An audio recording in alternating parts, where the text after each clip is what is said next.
Right, BBC, the telly tax. So we learned this week that the licence fee is going up by £10.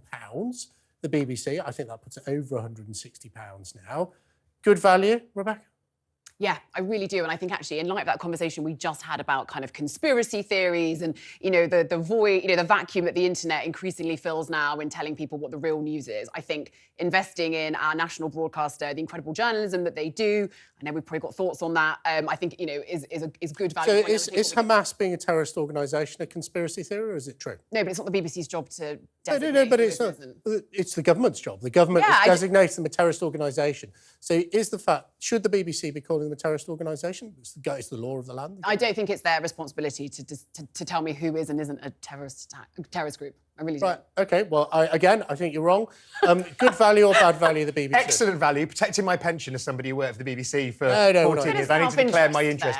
In all seriousness, the good piece of news this week on the BBC is the appointment of Samir Shah as the new chair. Absolutely, I think the right person. There's nobody in politics is disputing this. He's worked with the Tory government. He's got connections to people across politics. He understands politics, but crucially, he understands broadcasting as somebody with a huge amount of experience.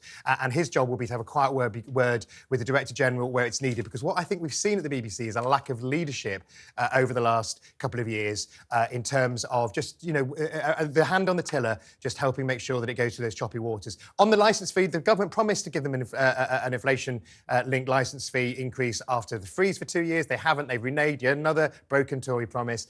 First one that I mentioned. Yeah, I know, but we have got a cost of living crisis. You know, and you don't have a choice about your licence fee. So people want to watch TalkTV. And that's why we had 2 years online, of it frozen. On your smart speaker and on your radio. You don't have to pay the licence fee to watch TalkTV, or you shouldn't. But in fact, if you've got a telly at home, whether you watch the BBC or not, and let's look at some of the things that the BBC has focused on. So I've already picked you up. I'm going to pick Matthew up. Hamas terrorist organisation. I think that the designated terrorist organisation is fine. They were a little bit slow off the mark on got themselves in a mess. Made a fool of themselves. Yeah, initially. Doctor Who being picked up in an episode for not using the correct pronouns for an alien.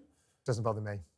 Do aliens have pronouns? Well, we found out on Doctor Who. Apparently they do. What else? OK, here's a quick trivia question. You used to work there, I thought. What does Room 101 refer to? To George Orwell, The Room in 1984. Yeah. George Orwell, Design Room 101, based around very boring meetings that he used to have to go to when he worked for the BBC. They've all named after people now. The BBC has spent decades. He then put it in his 1984 novel as the torture room. The BBC has spent decades on nonsense meetings pushing woke-ification of our airwaves. Come on. I sat in a lot of meetings. George Orwell, that well-known socialist, had something to say about it with Room 101. I made a documentary every day's a school day on this. I made a documentary with Andrew Neil questioning the European Convention on Human Rights called Rights Gone Wrong, ? So that shows you that it wasn't all woke, even when I was there. And the meeting rooms are all named after people, but you've got to be dead for 10 years. I bet they've got rid of Room 101. Anyway.